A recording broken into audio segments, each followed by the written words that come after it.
Bonjour à toutes et à tous, aujourd'hui on fait un truc un peu spécial sur la chaîne, on fait ma première vidéo react à un épisode, aujourd'hui c'est l'épisode 9 de House of the Dragon saison 1. On fait un gros bisou à la commu de Grimes et à Mr Grimes lui-même qui m'ont poussé un petit peu à faire ça. On va tester, dites-moi dans les commentaires si ça vous a plu et puis on refera pour l'épisode 10. Allez, on est parti, réaction, et puis à la fin de l'épisode, petite réaction à chaud, et ensuite du coup dans une seconde vidéo, on aura évidemment le décryptage comme d'habitude, ne vous inquiétez pas. Mais dis donc, c'est qu'il a changé ce petit générique de House of the Dragon. Il y a encore des enfants supplémentaires. Je crois que c'est les enfants de Dagon et Elena du coup. C'est parti. C'est qui ça? C'est un des enfants Targaryen, ça? Ah! Ah oui, bah c'est l'information, du coup, que Viserys est mort. Bah oui, ne le répétez pas, bah tu m'étonnes.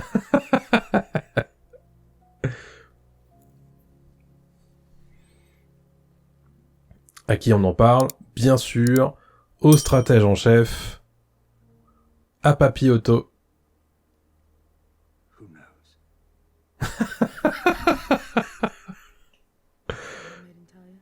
Oh boy. Bah bien sûr, t'as rien compris à la prophétie, puisque tu devais pas l'entendre. Aïe aïe aïe. Aïe aïe aïe. Le regard de requin.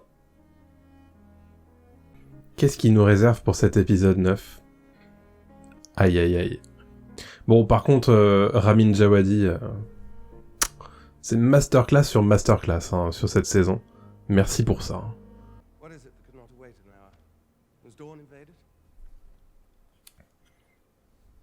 Tout le monde le déteste, Tyland Lannister, j'adore. Ah bah oui, ça ferme ton clapet d'un coup. Non, non, c'est pas ça qu'il dit.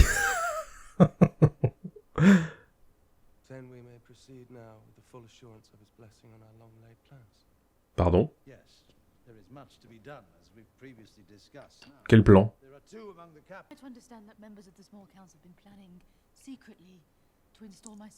Oh là là, mais ils ont fait un enfant dans le dos à Alicent en plus. Aïe aïe aïe. Les problèmes. Vas-y Lyman, dis-leur. Oui. Oui.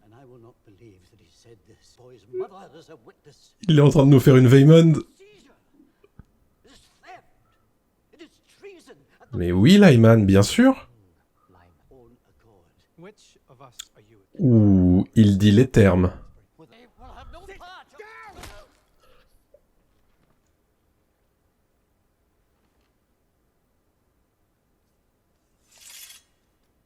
Oh mon dieu. Aïe. Ah bah il va faire un gros dodo Lyman. Hein. Oh putain. Oh la bagarre.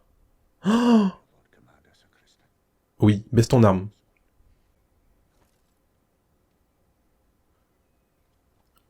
Ouh. Mon dieu.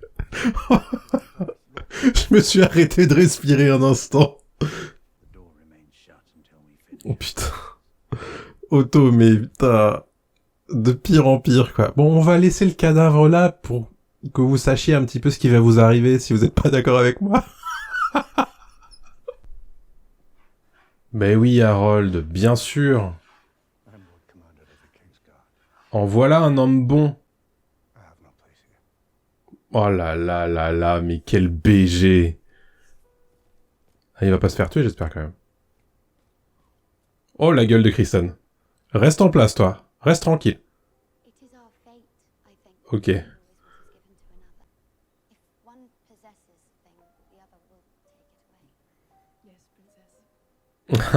Elena, du coup, qui réfléchit sans le savoir à la danse des dragons et du coup, au combat pour le trône entre Rhaenyra et Aegon. Évidemment, elle sait pas où est son mari, comme d'hab. Putain. Bon, donc elle a bien deux gamins, donc ça confirme ce que je disais sur le générique, les deux lignées de plus, c'est les deux gamins d'Elena et Aegon. Oh, encore? Putain, 2 fois? Qu'est-ce que ça veut dire? Dites-le moi dans les commentaires, si vous avez des théories. Une bête sous le plancher. Oh là là, mais la musique, mais Ramin Djawadi, épouse-moi. Oui, oui, Rhaenys qu'on enferme, bien sûr. J'espère qu'ils vont pas la tuer. Oh là là, mais la musique. Oh.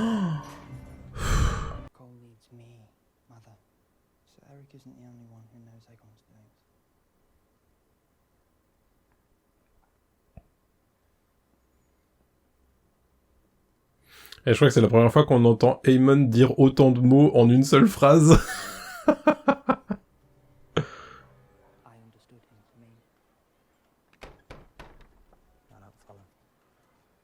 Bah évidemment que tu comprends pas. Évidemment que tu comprends pas, Kristen.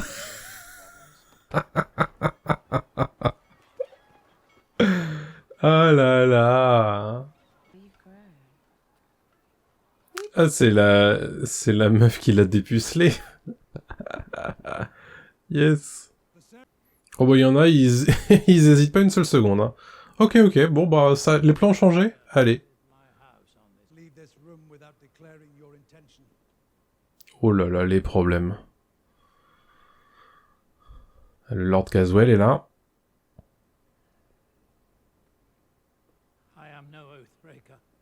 Bah oui, t'as bien raison.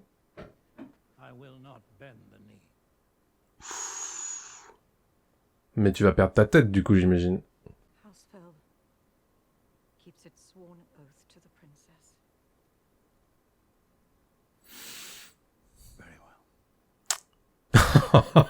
Il te dit ça, tu sais, avec le regard triste, en mode, bon bah... Tant pis pour vous, je vous aurais prévenu. Aïe aïe aïe. Un potentiel de tyran, hein, chez Otto, quand même, hein. Caswell qui s'agenouille, du coup, pour vivre un autre jour. Qu'est-ce que c'est? Oh, c'est des combats d'enfants, ils organisent vraiment des combats d'enfants. Oh là là, mais de pire en pire, c'est pas possible.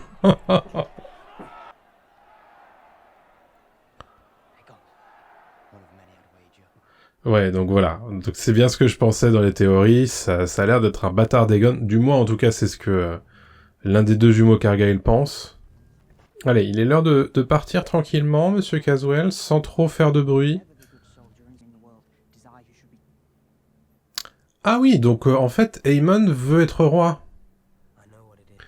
Allez, monsieur Caswell. Allez, on s'en va. On va prévenir Rhaenyra. Allez, allez Caswell, on y croit. Aïe, aïe, aïe, aïe, aïe, aïe, aïe. Oh là là. Oh, le panier de crabes. Putain, Larys, quoi.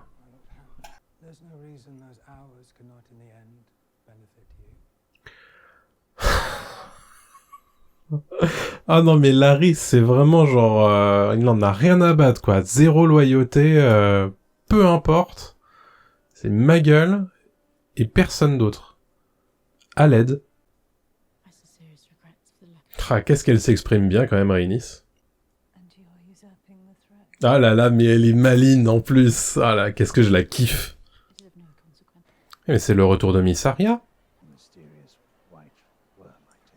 Bah oui, Otto, si t'avais vu ma vidéo, du coup, sur ce qu'il faut savoir sur House of the Dragon, tu le saurais que c'est le vert blanc, ça. Putain, heureusement qu'on a les sous-titres, parce que j'ai vraiment beaucoup de mal à comprendre ce qu'elle dit. C'est pas son accent, en plus, à Sonoya Mizuno. Elle le force, et donc c'est hyper dur à comprendre. C'est bien dit. Tu crois? Tu crois que t'oublieras pas? Qu'est-ce qu'il fait? Mais qu'est-ce qu'il fout là? Putain, il veut vraiment pas être roi, hein, c'est fou. Oh! Les problèmes. Ah ouais, on est full KPDP, là, ça y est. Kristen, il est beaucoup trop fier de lui, ça va pas du tout, faudrait lui rabattre le caquet.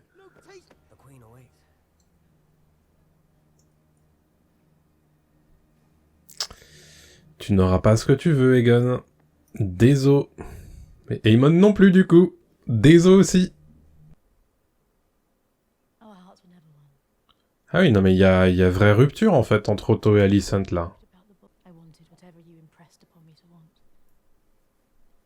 Mais elle a pas tort.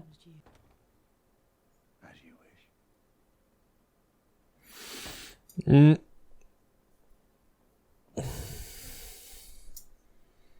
Pas très fan, hein, le Otto, qu'on lui dise quoi faire. Hein. Qu'est-ce qu'elle fait? Mais... Non. Pourquoi? Ah putain. Est-ce qu'on avait vraiment besoin de ça pour comprendre que Larry c'était un mec chelou? Oh là là, non mais c'est pas possible. Au secours! Je ne suis que malaise. Il y a un vrai côté My Chemical Romance quand même, hein, dans le look d'Egon. C'est vraiment le chanteur de My Chemical Romance, quoi. Allez là, on s'en va avec Rhaenys. Ah, ils ont changé la déco. Ah bah désolé, Lord Carswell. Ah mais toi c'est quoi ça? Qu'est-ce qui brûle? C'est chez Missaria, ça? Qu'est-ce qui se passe? Ah mais ça, je reconnais. C'est les mouvements de foule au Stade de France pour la finale de la Ligue des Champions. Je reconnais ça.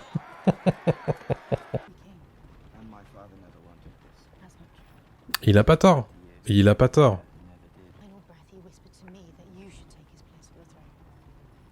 Egon, il y croit pas une seconde, j'adore.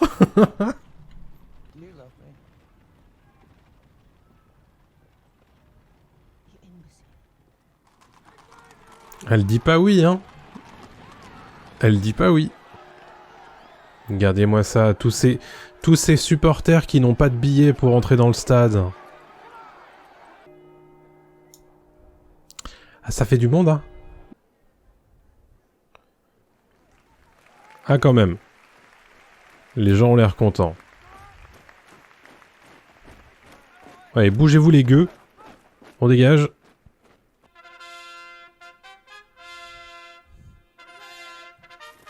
Yes. Les petites notes qui rappellent évidemment l'arrivée de Robert Baratheon dans Game of Thrones saison 1. Stylé. En vrai, il a la classe son costume. Hein. C'est dommage qu'il veuille vraiment pas être roi, quoi. Oh là là, la musique. Dans mes veines, quoi. Et oui, bien sûr, parce que maintenant qu'elle est à Fausse Dragon, elle peut aller récupérer sa dragonne, non? Aemon un peu envieux là-dessus. Oh, Elena, il y a zéro amour hein, entre entre le mari et la femme. Hein. Ah la vache. Je trouve qu'il est bien accueilli quand même. Hein. Il a l'air, d'ailleurs, il a l'air méga surpris. Je le sens pas, ce Aegon. Je le sens pas du tout. Oh!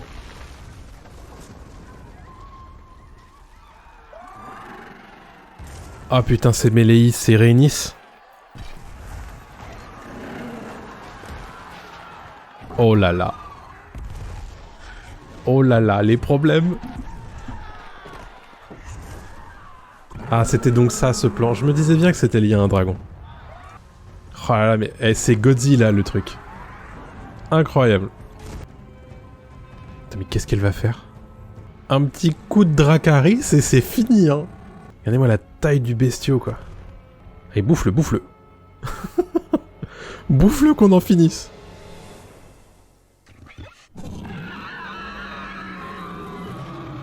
Oh, ça doit faire un sacré effet. Avec l'haleine fraîche d'Hollywood Chewing Gum, bien sûr. Oh là là.